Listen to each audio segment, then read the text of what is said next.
अनामिका सिंह जी। श्री हरिवंश। श्री हरिवंश गुरुदेव।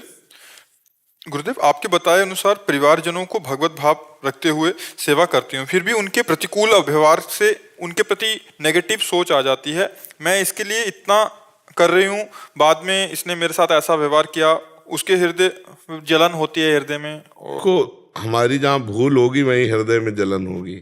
भक्त का कर्तव्य है, हमारा जो कार्य दूसरे के प्रति है वो भगवत भाव से कर रहे हैं, तो फिर हम पलट कर उसका फल क्यों चाहें कि यदि हमने इसको पानी पिला दिया तो थैंक यू बोले? नहीं, हम पानी पिलाएंगे, अगर ये गाली देता है तो वो उसका कर्तव्य है, हमारा कर्तव्य है। हमने अपने कर्तव्य को किया भगवत स्वरूप मानकर, हम उनकी सेवा कर रहे हैं। इसके बाद वो हमारे साथ बर्ताव ऐसा नहीं कर रहे जैसा करना चाहिए, और अगर हम उसे सह गए तो हमें भगवत प्राप्ति होगी और वो अपने कर्म का फल भोगेंगे। हमें चाहिए कि उनके प्रति द्रोह भावना ना करके भगवत भावना अपनी पुष्ट करें, क्योंकि हमें अपना कल्याण करना है।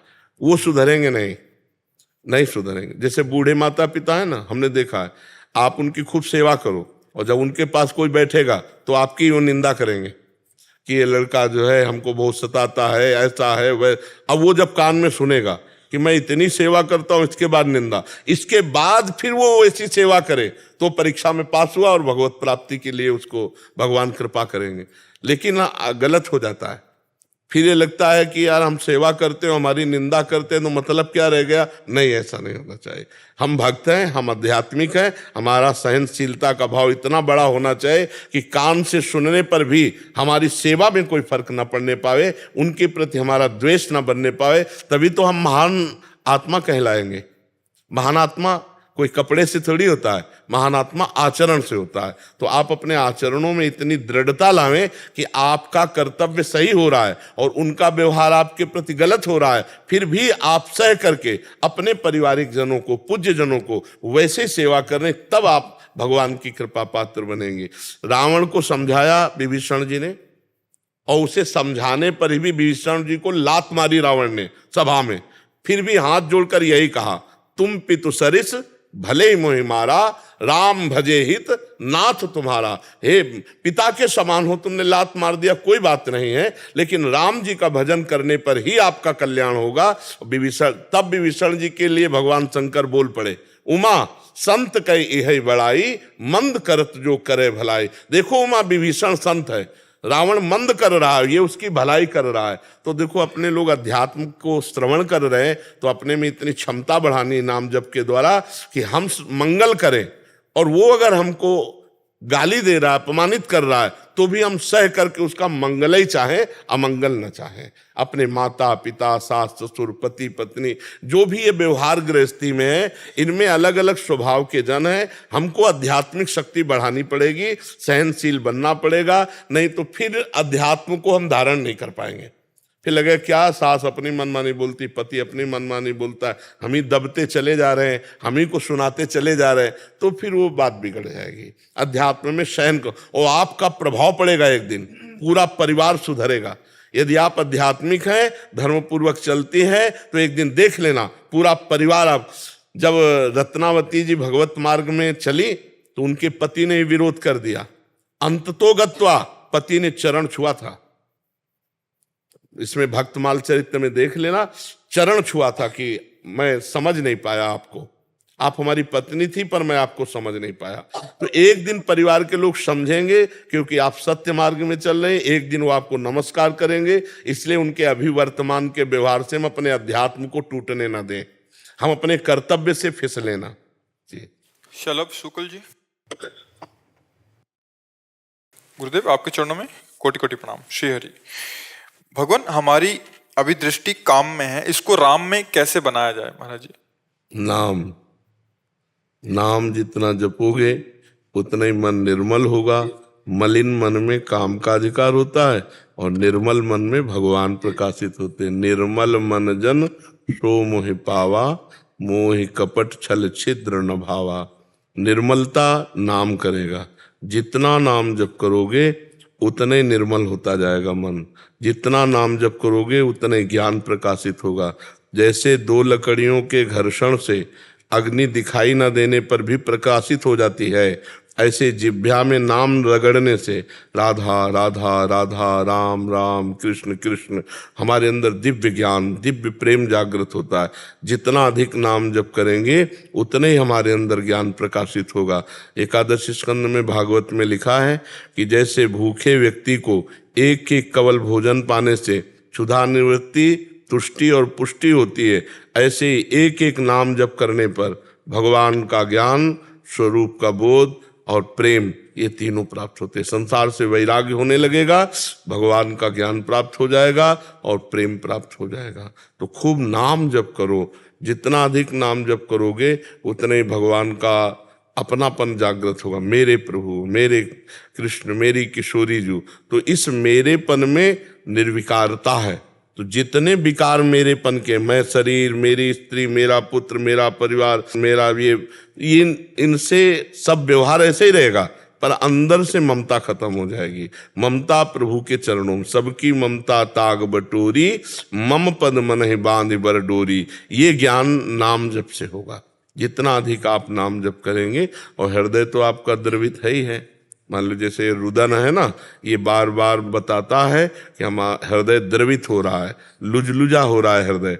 जरा सी भगवान की बात सुनी, संत दर्शन किए, जैसे हमारे हृदय में भाव आ रहे, इनको हम छुपाएं और खूब नाम जप करें तो और जल्दी हमारे अंदर निष्कामता आ जाएगी।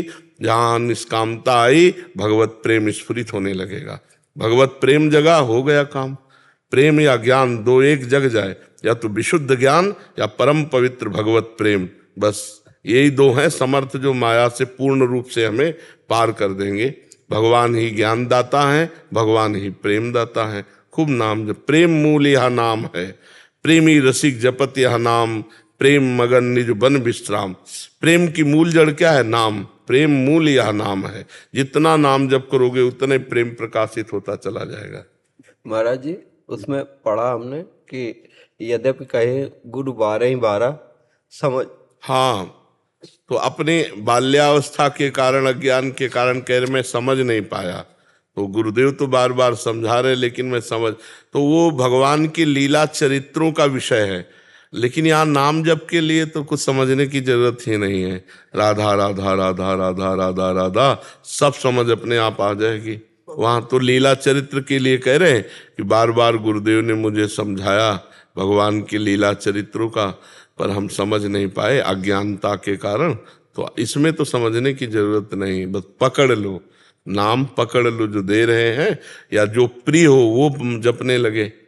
पर गुरु मुख से निकला हुआ नाम विशेष लाभदायक होता है। तो जो नाम प्रिय लगे वो खूब नाम जप करो। नाम जप से सब ठीक हो जाएगा। आप देख लेना, आप इतना समझो, जो राम राम नहीं कह पा रहे थे वो जब मरा मरा बोले तो 2 के बाद राम राम आ गया ना, मरा मा रामा रामा रामा, और वो महान ऋषि हो गए।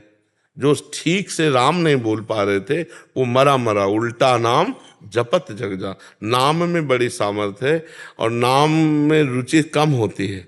अगर हम नाम में रुचि उठते बैठते चलते फिरते कर ले तो पक्का काम हो जाएगा। नाम जप करने के समान कोई साधना नहीं है, और नाम जप में कोई पैसा नहीं लगता है। बस चलते फिरते उठते बैठते अभ्यास की जरूरत है। अभ्यास अगर कर ले हर समय नाम जप का तो चलने लगेगा।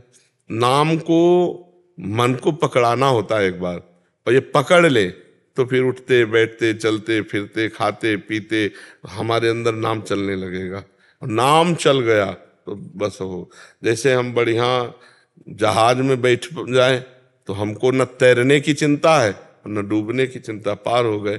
तो इस संसार समुद्र से कह रहे नानक नाम जहाज है चढ़े से उतरे पार। नाम रूपी जहाज में चढ़ गए, मतलब राधा राधा राम राम हरि हरि कृष्ण कृष्ण, जो नाम प्रिय हो बस उसी से आप पार हो जाओ। बहुत समुद्र से पार होने के लिए सुदृढ़ नाम जहाज है। सुदृढ़ मतलब मजबूत, ऐसा नहीं कि कहीं आपको डुबो देगा, नहीं, बहुत समुद्र से पार करने के लिए सुदृढ़ नाम जहाज। खूब नाम जप करो। अंकुर जी गुरुग्राम से। राधे राधे महाराज जी, आपके चरणों में कोटि कोटि प्रणाम। महाराज जी, अपने ईश्वर को कुछ भी फल फूल अर्थ आदि अर्पित करते हुए हमेशा मन में ये शंका रहती है कि ये सब कुछ तो उन्हीं का दिया हुआ है, उन्हीं का लेकर उन्हीं को देना। पर इसमें एक बात ये देखनी है कि हमने कई बार कहा कि जैसे 4 पुत्र हैं और पिता सेव लाया, चारों को दे दिया एक एक, तो ये 3 तो पाने लगे और चौथा एक बालक दौड़ते हुए गया और पिता की गोद में चढ़ के उस पिता को पवाने लगा। अब पिता को कैसा लगेगा? भर आएगा ना हृदय। यद्यपि पिता ने ही चारों को दिया है, 3 तो स्वयं पाने लगे, लेकिन चौथा गया और पिता की गोद में चढ़ के पिता को पवाने लगा। अब पिता क्या करेगा? अपने हाथ में लेगा, वापिस उसको पवाएगा, लेकिन सबसे लाडला पुत्र पिता का वही होगा। होगा कि नहीं होगा? तो ऐसे ही भगवान ने हमको वस्तु दी, तो दियम वस्तु गोविंदम, लेकिन तुभ्यमेव समर्पय। आपको पवाते हैं तब तो हमें प्रभु का प्यार मिलता है, प्रभु से अपनापन मिलता है, इसलिए पवाना चाहिए, अर्पित करना चाहिए। समझ रहे हो आप जी? राघव जी। श्री हरिवंश महाराज जी, आपके चरणों में कोटि कोटि प्रणाम। महाराज जी, आज के समय में आध्यात्मिक और आध्यात्मिकता को बहुत ही हीन भाव से देखा जा रहा है। महाराज जी, हीन भाव क्या बच्चा? हीन भाव के तो आचरण बुरे होते हैं, देखा जाता नहीं, वो है नहीं अध्यात्म में, तो उनके आंखें नहीं तो देख नहीं सकते। जैसे अध्यात्म सिखाता है कि अपनी पत्नी मात्र से केवल गृहस्थ धर्म का भाव रखे और सबके प्रति जननी सम जाने पर नारी मातृवत व्यवहार रखे। बोलो हीन बात है, गंदी बात है? ये गंदी बात है क्या? तो वो नीच पुरुष जिसकी दृष्टि में हर माता बहन भोग्य वस्तु है, वो नीच पुरुष अध्यात्म को हे बुद्धि से देखे तो कोई आश्चर्य की बात नहीं है। जो आत्मना प्रतिकूलानि परेशान न समाचरेत, जो आचरण हमको अच्छा नहीं, हमारे प्रति कोई व्यवहार करे वो हमें अच्छा नहीं लगेगा, तो वो आचरण हम किसी के प्रति न करें। तो अध्यात्म क्या शिक्षा दे रहा है? बुरी शिक्षा दे रहा है क्या? अगर अध्यात्म को बुरी दृष्टि से देखा जाएगा तो नारकी पुरुष है, नीच पुरुष है, पापी पुरुष है, तो ऐसे पुरुष की तो कोई वार्ता ही नहीं होती। ऐसे पुरुष जो गिरा हुआ है उसकी क्या वार्ता? वार्ता तो जो चल रहा है उसकी वार्ता है। अध्यात्म कौन सी बुरी बात बताता है?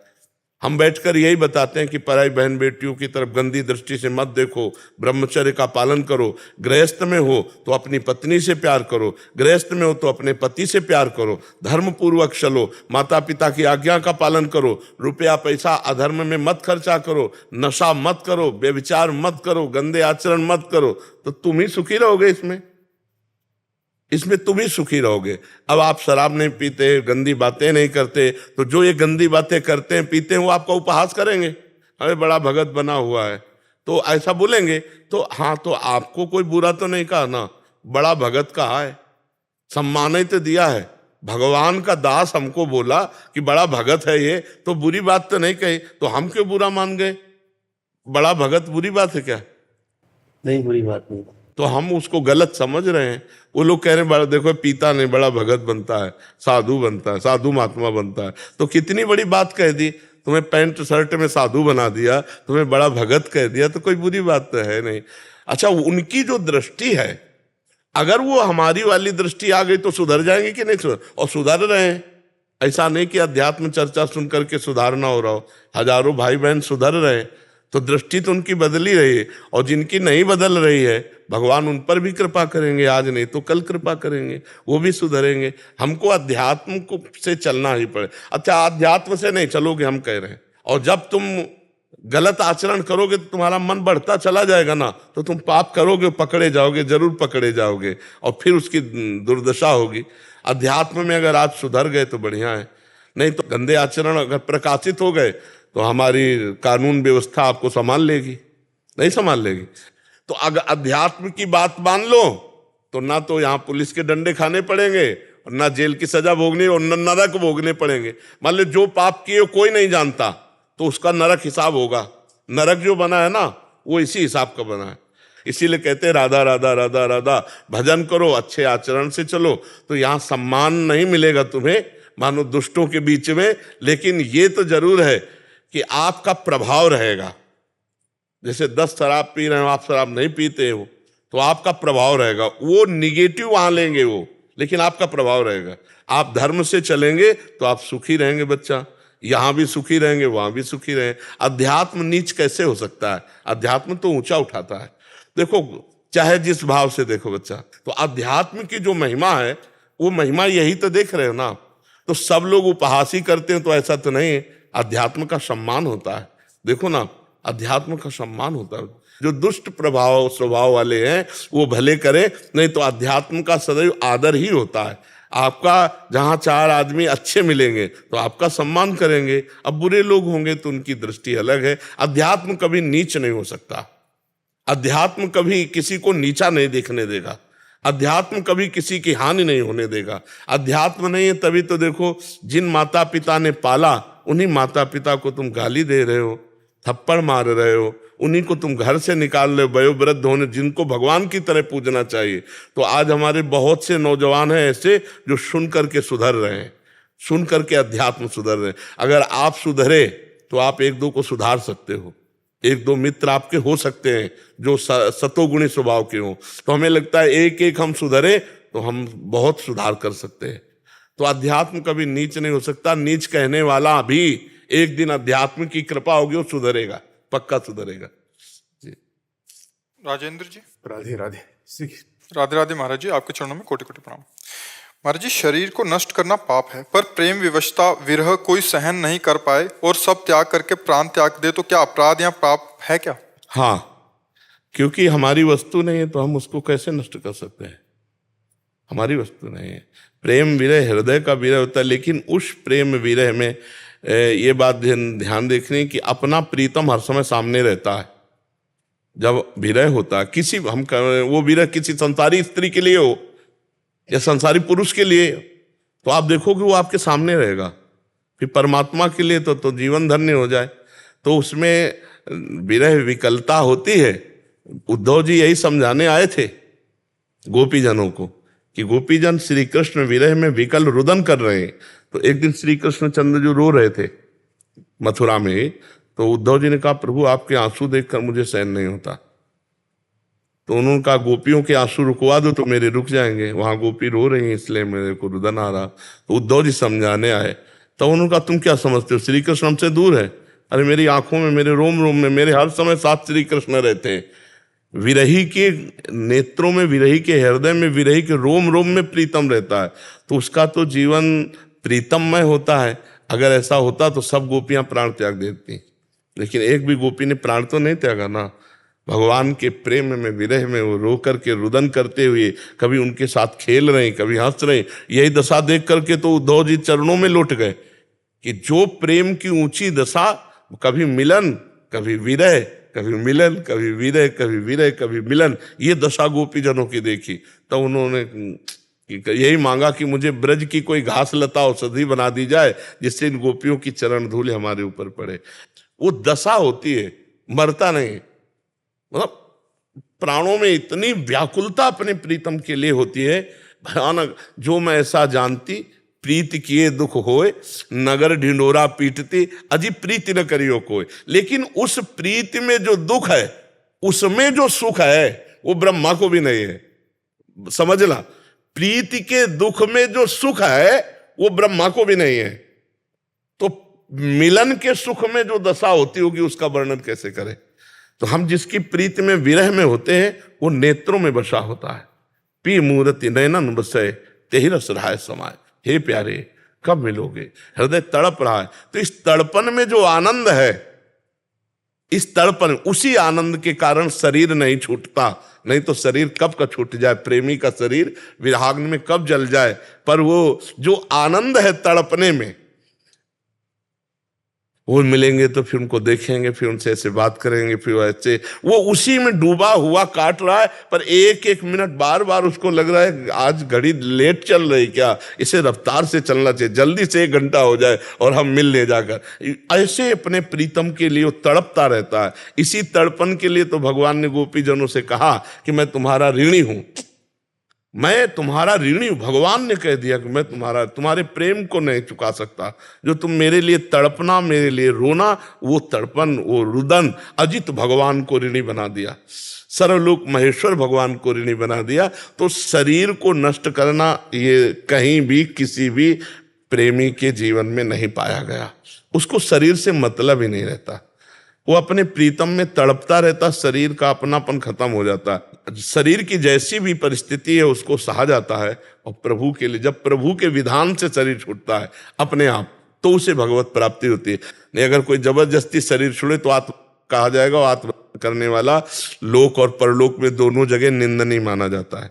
अभी ये सूचना दे दी जाए कि आप आज 4 बजे शरीर हत्या करना चाहते हैं तो आपको बंदी बना लिया जाएगा, और इस पर मुकदमा चलेगा और आपको सजा मिलेगी। हमारा कानून, भारतीय कानून भी आपको नहीं बख्शेगा। फिर भागवतिक कानून तो बहुत ही इस पे सख्त है, आत्महनन गति जाए, आत्महत्यारे को बहुत दुर्गति प्राप्त होती है। और शास्त्रों में कहीं ऐसी आज्ञा नहीं है कि आप भगवान के लिए शरीर को नष्ट कर दे, ऐसी आज्ञा नहीं। इसलिए सावधान रहना चाहिए। जब तक शरीर है तब तक भगवान के लिए अर्पित किए, और जब शरीर को छूटने का समय आया तो प्रारब्ध भोग के अनुसार छूट जाएगा। क्यों जी? सुनील शर्मा जी। राधा वल्लभ श्री व्यवस्था। गुरुदेव, आपके चरणों में कोटि कोटि प्रणाम। महाराज जी, सच्चे साधक के जीवन में अनुकूलता प्रतिकूलता का कोई भी महत्व नहीं रखता। महाराज जी, आपकी कृपा से जब से समझ पकड़ी है तब से अनुकूलता में प्रभु की दया और प्रतिकूलता में प्रभु की कृपा मानते हैं। प्रतिकूलता में ये भाव रहता है कि प्यारे जू की कितनी कृपा है, पहाड़ जितने कष्ट को राई के दाने के जैसे बदल दिया उन्होंने, उनकी कृपा कर्म कट रहे हैं। महाराज जी, जब साधारणता ग्रस्त जीवन में प्रतिकूल परिस्थितियां आती हैं तब उसे ठीक करने की प्रार्थना ना करके क्रिया में उतर जाते हैं। तब महाराज जी ये प्यारे की अवहेलना सी लगती है कि हम क्रिया में क्यों उतर गए। नहीं, उसका भी प्यारे का विधान मानना चाहिए। जब हम प्रभु की शरण में हैं तो हमको प्रेरणा कर रहे हैं कि इस प्रतिकूलता की निवृत्ति ऐसे होगी। यदि मुझ चेष्टा में लगते हैं तो उसको अहम में ना लावें। जब हमारा अहम शरणागत हो चुका है तो उस अहम में अगर प्रेरणा हो रही है और वो सत शास्त्र सम्मत है तो उनसे भगवान की प्रेरणा मानते हैं कि भगवान ने प्रेरित किया, फिर ऐसे क्रिया हुई और वो दुख निवृत्ति हो गई, तो भगवान की प्रेरणा से। मान लो प्रेरणा हो जाए कि हम अमुक पाठ कर लेते हैं, अमुक सेवा कर लेते हैं, तो भगवान ही प्रेरित कर रहे हैं। गृहस्थ धर्म में ऐसी आवश्यकताएं आ जाती हैं, पर वस्तुतः जब हम पूर्ण शरणागति की तरफ देखते हैं तो फिर जोई जोई प्यारो करे सोई मुहि भावे। जो हमारे प्यारे विधान किए हुए हैं वो हमारे लिए बहुत अच्छा है। दूसरे के द्वारा किया हुआ अच्छा विधान हमारे लिए अच्छा नहीं, लेकिन हमारे प्यारे के द्वारा किया हुआ प्रतिकूल विधान भी हमारे लिए बहुत अच्छा है। भगवान नरसिंह जी ने जो बात कही प्रहलाद जी से, बहुत जोर की कही कि यद्यपि तुम्हारे हृदय में इच्छा नहीं है तो भी तुम हमारी इच्छा के लिए एक मनवंतर तक गृहस्थ धर्म को स्वीकार करो और अपने प्रारब्ध के शुभ अशुभ का भोग करके मुझे प्राप्त हो जाओ। ये बहुत जोर की बात रही कि उत्तम भक्त वही है जो आए हुए प्रारब्ध भोग को भोगता है।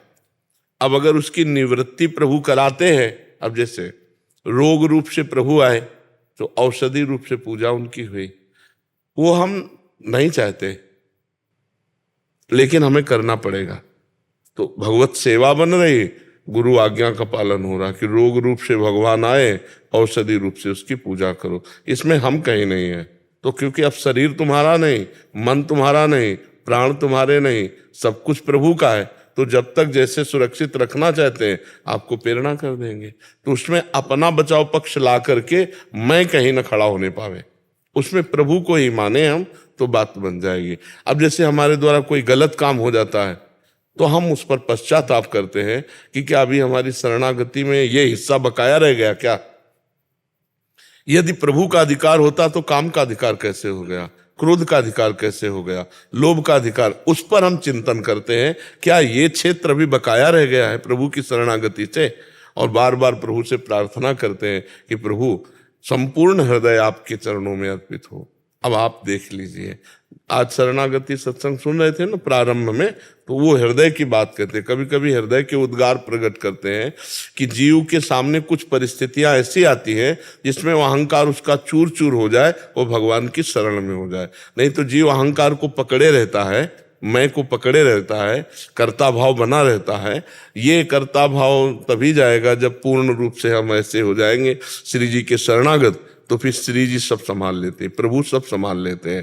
तनुआंग मनोभीर अमलई सोहम तय वास्त्रिता। शरीर से, मन से, वाणी से, निर्मल भाव से मैं आपकी शरण में हूं। अमल होती कामना, जो मल होती वो कामना, अमल होती निष्कामता। निष्कामता, मैं कोई चाह रख के नहीं, आपसे प्रेम करने के लिए आपके शरण में हूं। पर ये बहुत ऊंची स्थिति है। हम अपनी चाह की पूर्ति के लिए भी श्री जी से ही मांग करें, किसी और से ना करें, क्योंकि अब हमारे श्री जी के सिवा कोई है नहीं और हमारे हृदय में आवश्यकता लग रही है, धैर्य है नहीं, इतना ज्ञान है नहीं कि वो सर्वांतर्यामी सब जानते हैं। तो फिर हम उन्हीं से कहें कि हमारा तन मन प्राण सब आपको समर्पित है, पर पता नहीं कौन सा क्षेत्र अभी समर्पित नहीं रह गया जिसमें मांग उठ रही, तो वो भी आपसे ही आपको समर्पित है, वो मांग भी आपको समर्पित है। आप पूरा करें या ना पूरा करें, पर हमारी श्रद्धा, हमारा विश्वास आपसे कम नहीं होने वाला। ऐसे चला जाता है, क्योंकि गृहस्थ धर्म में बहुत सी आवश्यकताएं, बहुत सी कामनाएं। देखो, इतने बड़े ज्ञानी महात्मा श्री जनक जी हैं, जब अजगौ का खंडन बड़े बड़े वीर नहीं कर सके तो बहुत विलाप करने लगे कि अगर मैं ऐसा जानता कि कोई वीर ही पैदा नहीं हुआ अजगौ खंडन करने वाला, तो मैं अपनी जानकी को इस दांव पे ना लगाता कि जो अजगौ का खंडन करेगा वही जानकी का वर होगा। मेरी जानकी कुंवारी ना रहती। मैंने कैसा प्रण ले लिया जिससे आज मुझे पता चला कि कोई ऐसा वीर ही नहीं है। तब लक्ष्मण जी उठे और उन्होंने कहा, ये रघुवंश मणि भगवान श्री राम के विराजमान होने पर ये कैसी छोटी बात कह दी। तुम अजगौ को कहते हो, मेरे स्वामी का इशारा हो जाए तो ब्रह्मांड को कच्चे घड़े की तरह फोड़ दूं, और सैकड़ों योजन इस पुराने धनुष को कह रहे हो, ऐसे लेते चले जाऊं कमल लाल की तरह, ऐसे तोड़ दूं। ये तो आप कैसे कह दिए कि हाँ वीर नहीं है। वो तो रघुवंश मणि प्रभु बैठे हुए हैं, वो शांत है, अगर आज्ञा कर दे तो पूरे ब्रह्मांड को चकनाचूर कर दूं। और थर्रा गई पृथ्वी जिस समय लक्ष्मण जी अपने आए। तो जनक जी को भी गृहस्थ में बेटी के ब्याह का विषय आया तो चिंतित हुए कि नहीं हुए। तो इतने बड़े ज्ञानी महात्मा चिंतित हो गए अपने लोगों को, तो चिंता हो ही जाएगी। तो हम वो चिंता श्री जी के चरणों में चढ़ा दें कि भाई आप ही हम हमारे पूरे परिवार की स्वामिनी हो, आप देखो, आप व्यवस्था देखो, हम तो आपके हैं, या हमें प्रेरित करो, कहाँ जाऊं, क्या करूं, कैसे करूं। समझ रहे ना महाराज जी? बस है ना, यूं लगता है भी अगर श्री जी से कुछ कहेंगे तो उनको कष्ट ना हो जी। देखो, श्री जी की अनंत सामर्थ्य है। किसी गरीब आदमी से कहने में तो चिंता होगी, नहीं होगी। अनंत सामर्थ्य वाले प्रीतम उनके अधीन है। श्री कृष्ण अनंत सामर्थ्यशाली है ना, तो जाके अधीन सदाई सामरो या ब्रज को सिरताज, हमारे माई श्यामाजू को राज। तो हमारी श्यामाजू है, तो श्यामाजू के जो प्रीतम है वो अनंत ब्रह्मांडों के स्वामी है, तो उनको इशारा भी नहीं करना पड़ेगा अपनी कही हुई बात, वो अपने आप समझ जाएंगी। तो उनको दुख तो होने वाला नहीं। गरीब थोड़ी हमारी श्री जी है कि यार 100 रुपया मांगा तो यार परेशानी आ जाएगी। और बलशाली उनके प्रीतम है। अनंत ब्रह्मांडों का भार अपने सर पर शेष रूप में भगवान ऐसे धारण किए जैसे सरसों का दाना। तो वही तो है, श्री कृष्ण ही के अंश से तो बलराम जी हैं, श्री कृष्ण ही का अंश तो संकर्षण भगवान है। तो अनंत ब्रह्मांड उन्हीं के रचे गए हैं और उनको कोई मेहनत नहीं पड़ी। तो लक्ष्मीपति भी तो है वो। तो हमारी कामना कोई न कोई अर्थ की होगी, कोई संकट निवृत्ति की होगी, कोई समस्या होगी, तो वो समस्या का समाधान हम किससे कराएंगे? जब हम आपके सेवक हैं। भाई नौकर की समस्या पड़ेगी तो मालिक से ही कहेगा। तो अब वो मालिक कंजूसी करे तो बात अलग है तो हमारे प्रिया प्रीतम कंजूस तो है नहीं। अति उदार भी सुंदर सुरत सूर सुकुमार, जैसे ही हरिवंश करो दिन दो अचल विहार। तो अगर हमको कोई बात पड़ेगी तो हम जाएंगे कहाँ, किससे कहेंगे? अपनी श्री जी से ही कहेंगे। तो कहना भी श्री जी से ही चाहिए। यद्यपि एक स्थिति ऐसी है जहां नहीं कहना बनता, क्योंकि जब सब आपका है तो मैं क्या कहूं? मेरे तो सुख के विषय आप हो प्रिया प्रीतम, पर अभी जिम्मेवारियां हैं, बच्चे हैं, पत्नी है, परिवार है, तो हम श्री जी से ही कहें। एक स्थिति है जहां कहना नहीं बनता, वहां तो प्रेम सहित हुलसात सेवा श्यामा श्याम की कीजय मनि भात, दिन दिन प्रति अनुराग सो। प्रतिपन अनुराग से युक्त होकर केवल श्यामा श्याम को रिझाने की बात, श्यामा श्याम से श्यामा श्याम के रिझाने की बात। कि श्री जी हमें ऐसा मन दे दो जिससे हमें ये पता चले कि आपको कब कौन सा कैसे सुख पहुंचा सके। श्री जी हम पर ऐसी कृपा करो, हम ऐसे योग्य हो जाए कि आठों पैर आपकी सेवा में मगन रहे। ऐसी मांग आगे चलकर आएगी। अभी जो मांगे हैं वो शरीर है, पत्नी है, पुत्र है, परिवार है, तो हम कुछ बकाया न रखें, सब कुछ उन्हीं में जोड़ते चले जाएं। इसी से भगवत प्राप्ति हो जाएगी। आप चिंता न करो, बहुत उदार और बहुत बड़ी श्री जी है। बहुत बड़ी है, उन्हीं के अंश से सब शक्तियां हैं, उन्हीं के अंश से। हमारे दिवस की कृपा और कर थोड़ी हाँ। हम पास जल्दी से जल्दी हो गए। ये भी श्री जी के ऊपर छोड़ो, जहां राखो ता रहो मान सुख राशि है, आकांक्षा करनी है, पर ये भी छोड़ देते हैं कि आप जहां रखोगे, अब तो मैं आपकी हूं, हम कोशिश करेंगे, मांगेंगे आपके चरणों का सानिध्य, लेकिन आप जहां रख रहे हो, भगवत रसिक जी का है, जहां राखो ता रहो मान सुख राशि है, जब तक जहां रखोगी मैं राजी रहूंगा, पर मैं हूं आपके। हरिवंश महाप्रभु भी कहते हैं, यत्र यत्र मम जन्म कर्म भीर नारके परमे पदे थवा राधिका रति निकुंज मंडली तत्र तत्र हृदय में विराजताम। मेरे कर्म के अनुसार जहां जहां मुझे भेजो, चाहे वो नरक तुल्य हो या परम पद हो, पर हे किशोरी जू, अपने परिकर के सहित आप हमारे हृदय में स्फुरित हो। राधिका रति निकुंज मंडली तत्र तत्र, आप दिल्ली में रखो, कलकत्ता में रखो, विदेश में रखो, पर आप हमारे हृदय में सदैव स्फुरण के रूप में रहो। बिसरिहो ना बिसारी हो, यही दान मोहि देव, श्री हरिवंश के लाडले मोहि अपने कर ले। राधे राधे बाबू को। बाबा, मेरे घर वाले सब चाहें कि मैं शादी कर लियूं कोई बढ़िया से छोराते हैं, पर मोए कोई ऐसो वैसो ना चाहिए, मोए तो ऐसो चाहिए जो मोते ज्यादा मेरे ठाकुर जी को प्रेम करतो होए, तो कर लूंगी, ना तो कोई बात नहीं। बाबा, मैं गलत तो नहीं? हाँ, अब इसके लिए तो पहले से निश्चित हो चुका है, तुम्हारे जन्म होने के पहले निश्चित हो चुका है कि तुम्हारा ब्याह किसके साथ होगा। अब ये है कि अव्यक्त है, उसकी व्यक्तता का इंतजार करो। वही रघुनाथ जी बैठे हैं और सीता जी के लिए जनक जी विलाप कर रहे कि अगर मैं जानता कि कोई वीर नहीं है धनुष खंडन करने वाला, तो मैं ऐसा प्रण ही न लेता। वही रघुनाथ जी बैठे, व्यक्त होने की केवल देर थी। तो ऐसे ही, ऐसा नहीं कि तुम्हारे से मतलब ज्यादा भक्त नहीं मिलेगा, एक से एक भक्त है, पर अब ऐसा संयोग कब कहाँ कैसे बैठा ले, ठाकुर जी बैठा लेंगे। दो दूल्हा तो है ही, अब वो कहाँ है, व्यक्त हो जाए, प्रकट हो जाए। तो वैसा नहीं कि आपसे बढ़कर भक्त नहीं होगा, होंगे, एक से एक बड़े भक्त हैं भगवान के। तो आप प्रार्थना कीजिए, उसके लिए व्रत रहिए, उसके लिए भगवान शिव की आराधना कीजिए। देखो, गोपी जनों ने श्री कृष्ण को पति प्राप्त करने के लिए कात्यायनी जी की आराधना की। अगहन के महीने में रोज यमुना स्नान करती, खड़े होकर मंत्र जपती और देवी की प्रतिमा में देवी की अर्चना वंदना करती और ये मांगती कि नंद नंदन हमारे पति हों।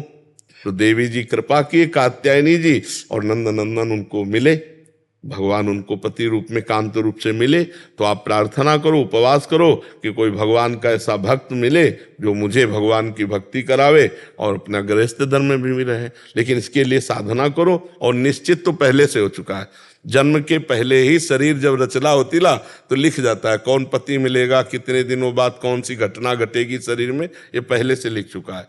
जो विधना ने लिख दिया छठी राव के अंक, और राई घटे न तिल बढ़े रहुरे जीव निशंक। हानि लाभ जीवन मरण जस अपजस ब्याह, ये सब पहले से निश्चित हो जाता है।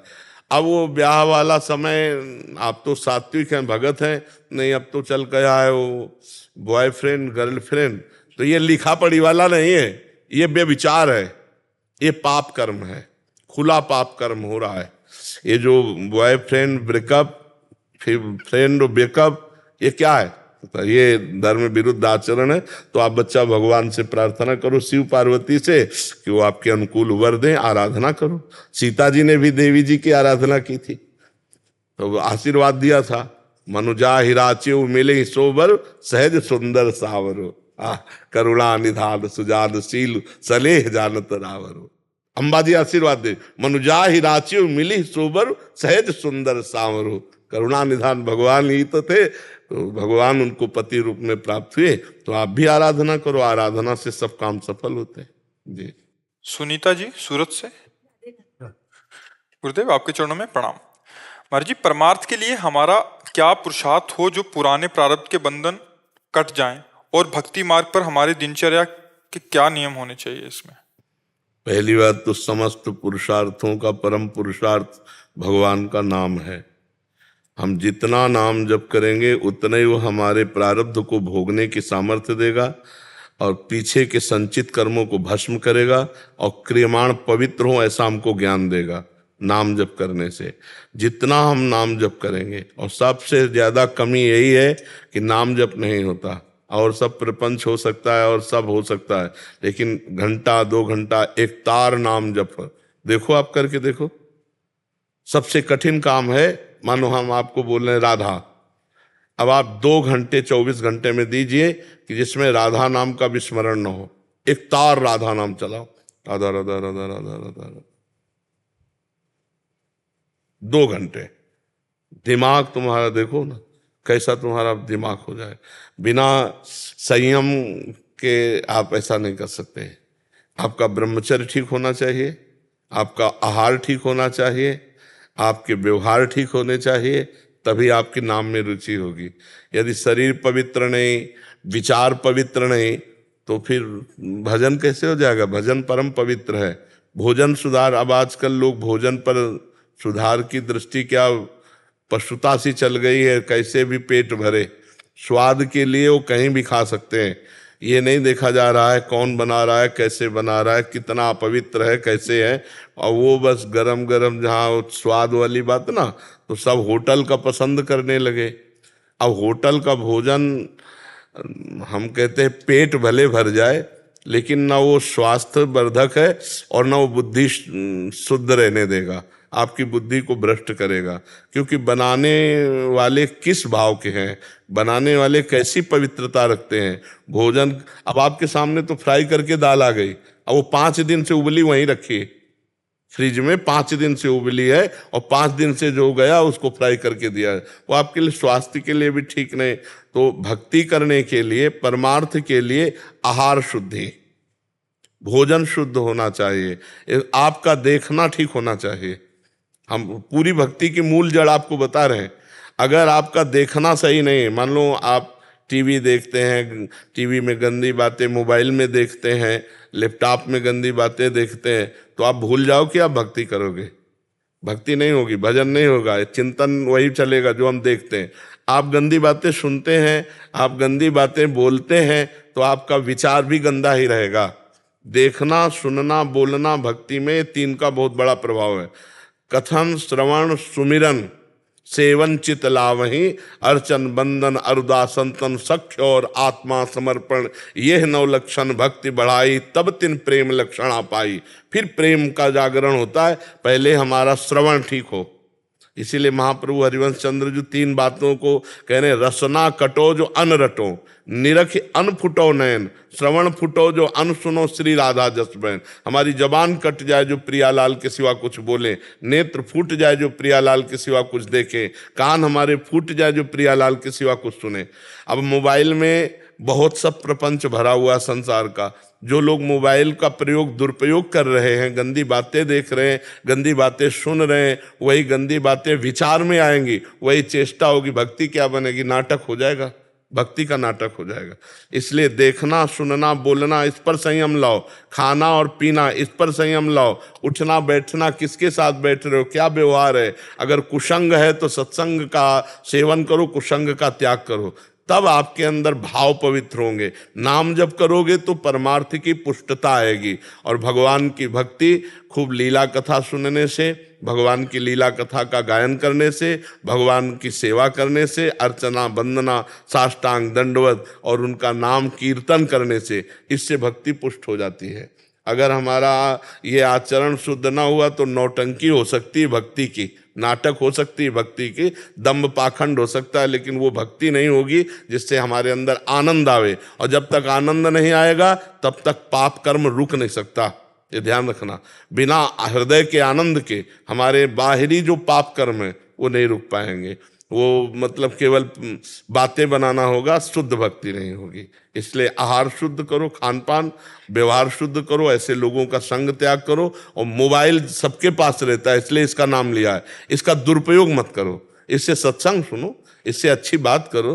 अनावश्यक चीजें देखना, मतलब अब तो हमको तो ज्ञान नहीं था। एक दिन एक भक्त ने यहाँ शिकायत की कि पैसे वाला उसमें गेम है, क्या पैसे वाला जुआ, जिसे गांव में जुआ कहते हैं, पैसे वाला उसमें गेम है और उसमें लाखों रुपया हार कर लोग डिप्रेशन में जा करके कहीं ना कहीं वो अपने शरीर को नष्ट करने की प्रक्रिया पे आ रहे हैं।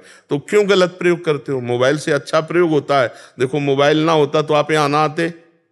मोबाइल से सत्संग सुन करके आप यहाँ आए हैं, तो उससे सही मार्ग चयन करो, उससे सही बातें सुनो। देखो, मोबाइल है, कोई खतरा है, आप तुरंत दूसरों को सहयोग कर सकते हैं, अपने को बचा सकते हैं, फोन कर सकते हैं, सूचना दे सकते हैं, बहुत से उससे लाभ भी हैं। तो लाभ प्रकरण को लीजिए, जो हानि करने वाला प्रकरण है उसको मत छेड़िए, उसमें सब कुछ है, तो उसको गंदी बातें मत देखिए। तो जिनके पास मोबाइल है वो सावधान रहे, दुरुपयोग उसका ना करें, सदुपयोग करें और अपना संग देखें। अगर गलत संग है तो हमारा भजन में बहुत बाधा पड़ेगी। जाके संग कुमति मति उपजय करत भजन में भंग, तजोरे मन हरि विमुखन को संग। तो विमुख जनों का संग त्याग करो, भोजन सही करो और नाम जप करो। देखो, भक्ति रंग लाने लगेगी। अब नींव सही ना हो तो बिल्डिंग कितनी भी बड़ी हो गिरी जाएगी। ब्रह्मचर्य, नाम जप, ये दो परमार्थ की नींव समझ लो। गृहस्थी में हो तो भी संतान उत्पत्ति के लिए शास्त्र आदेश करता है बकाया शेष समय ब्रह्मचर्य रहो, तो आपकी स्मृति, आपका बल, आपकी चेतना जागृत रहेगी। बड़े से बड़ा दुख सहने की सामर्थ्य आती है ब्रह्मचर्य में। अगर ब्रह्मचर्य है तो बड़े से बड़े दुख में भी आप अपनी दिनचर्या नहीं रोकेंगे, आपके अंदर पावर रहेगा। खान पान वाला पावर अलग है, वो तो चर्बी बढ़ाएगा। ब्रह्मचर्य अध्यात्म पावर पुष्ट, ब्रह्मचर्य संकल्प पावर पुष्ट, ब्रह्मचर्य सर्दी गर्मी बरसात पीड़ा इनको सहने की सामर्थ्य उसमें आती है। इसलिए हमारी प्रार्थना है कि अगर वास्तविक जीवन सही आनंद में जीना है तो गृहस्थ हो तो उचित ब्रह्मचर्य। हम नहीं कह रहे कि अनैष्ठिक ब्रह्मचर्य, उचित ब्रह्मचर्य। समय पर अपने गृहस्थ धर्म में उतर गए, नहीं तो ब्रह्मचर्य से खान पान पवित्र है, व्यवहार पवित्र है, भगवान की लीला कथा गा रहे हो, नाम चर्चा, भगवान की महिमा सुन रहे हो, नाम जप रहे हो, अब इसी से काम हो जाएगा। अंदर से नाम जप करो और बाहर से जो सेवा कर रहे हो भगवान को अर्पित कर दो। पवित्र आचरण, पवित्र भोजन भगवान को अर्पित किया हुआ, इसी से भगवत प्राप्ति हो जाएगी। नाम पर लगो, नाम देखो अंदर जप करके। अगर नाम जप नहीं हो रहा तो सब बेकार, वो सब नाटक हो जाता है। माया बहुत बड़ी बलवान है, वो फिर नहीं चलने देती। नाम जप, नाम जप से ही सब काम बनेगा जी। महाराज जी, हमारा एक प्रश्न है। हम बहुत बाल्यकाल से वृंदावन में भजन कर रहे हैं, तो अभी हम मेरा 19 उम्र में मैं वृंदावन में आई। अभी मेरा जब 19 उम्र था तब वृंदावन में आए। अभी मेरा 55 हो गया, किंतु मेरा तबीयत बहुत अच्छा था। किंतु अभी 20 दिन हो गए, एक बुखार आया था, बुखार से शरीर दर्द कर रहा है। अभी मेरा शुगर पकड़ लिया, इसका क्या कोई अपराध हुआ मेरे से? नहीं, मेरे कोई नहीं, हुआ? नहीं, इस पे ये चिंता नहीं करनी महाराज जी, इस पे कोई चिंता है नहीं। ये प्रारब्ध का संयोग होता है, प्रारब्ध का संयोग। तो उसका प्रारब्ध का संयोग बन गया, अब उसमें आपको बिल्कुल चिंतित नहीं होना। नहीं तो बहुत शुगर बढ़ गया ना अभी। मरना ही तो है। हाँ, मरना तो है, बस फिर अब चिंता क्या करनी? सेवा तो नहीं कर सकेगा। शिव जी का तो दर्शन नहीं कर सकता, शिव जी का सेवा नहीं कर सकता है। हम वो मंदिर में पुजारी है। ऐसे ऐसे हो गए ना। अब इससे इसके आगे और कुछ नहीं। देखो, बहुत समय व्यतीत हो जाने पर भी यदि सत्संग ठीक नहीं मिलता है और हम सत्संग से शरणागति के भाव को नहीं समझ पाते हैं तो हम निराश हो जाते हैं। निराश कि अब हमारे शरीर से श्री जी की सेवा नहीं बनेगी, अब फिर हमारा कल्याण कैसे होगा? ये सब बाहरी क्रियाओं को तब तक करते रहना है जब तक दम है, नहीं तो कल्याण ऐसे होता है, इससे कल्याण होता है। हमारी बात समझ लेना। समुझ जे आए शरण ते डरत ना काल डर। अब काल का भी डर नहीं। शुगर क्या? शुगर शरीर में है, आप में नहीं। शरीर क्षीण होगा, शरीर मरेगा, आप तो ठाकुर जी के पास जाएंगे, ठाकुर जी के शरणागत। देखो, हम एक आपको उदाहरण बताते हैं। अभी एक लेबर ले आओ आप और शाम तक उससे कोई काम ना करवाओ, बोलो आपको 500 रुपया देना पड़ेगा कि नहीं देना पड़ेगा? देना पड़ेगा ना। ऐसे हमको बुला लाए बचपन से, बाबा जी बना दिए। अब अगर हमसे भजन नहीं हो रहा है, साधन नहीं हो रहा है, तो भगवान की प्राप्ति होगी कि नहीं होगी? ये बात समझो, कानूनी होगी। क्योंकि हम तो आपके यहाँ जैसे चाहो तैसे रखते। हमारे लेबर कहे, आप कहो कि काम नहीं हुआ इसलिए पैसे नहीं मिलेंगे, तो आपको कानूनी देना पड़ेगा। क्यों बुलाया? अब आप काम नहीं करवाए, आप काम नहीं करवाए, ये आपकी बात है, तो रुपए आपको देने पड़ेंगे ना। ऐसे भगवत प्राप्ति हमको होगी, हमको चिंता लेकर ली, बचपन से भगवान में लगे हो। अब अगर मान लो अवस्था आ रही है, भजन नहीं बनता है, सेवा नहीं बनती है, तो भी भगवान मिलेंगे। भगवान हमें अपनेपन से मिलते हैं, हम भगवान के हैं, वो अंदर की बात जानते। क्रियाओं से भगवान नहीं मिलते। क्रियाएं तो इसलिए करनी है कि अगर हम ये क्रिया नहीं करेंगे तो गलत क्रिया होने लगेगी। अपने को बचा के रखना, इसलिए सत्क्रियाएं होती है। और भगवत प्राप्ति तो भगवान की कृपा से होती है, और वो कृपा आपके ऊपर है। अगर कृपा ना होती तो धाम ना आते, कृपा न होती तो संत न बनते, कृपा न होती तो भगवान का नाम नहीं जपते। तो अब आप अपने जीवन के लिए तो निष्फिक्र हो जाओ। अगर हमारी बात पे विश्वास है, आप भगवान के शरणागत हो, और इस बात की वकालत की गारंटी हम लेते हैं। वकील अच्छा हो तो मुकदमा नहीं। हाँ, भगवान के वचनों के अनुसार हम कह रहे हैं, भगवान के वचनों के अनुसार, कि एक बार जो मेरी शरण में हो जाता है उसकी दुर्गति नहीं होती। अपिचेत्सु दुराचारो भजते माम अनन्य भाग साधुरेव समंत। फिर आप तो साधु हैं, वो कह रहे दुराचारी हो तो कह रहे क्षिप्रम भवति धर्मात्मा। अरे ऐसे करुणा निधान भगवान, और आप बचपन से उनकी शरण में और वृंदावन वास कर रहे हो। वृंदावन ही प्रभाव सुनो, अपनो ही गुण देत, जैसे बालक मलिन को मात गोद भर लेत।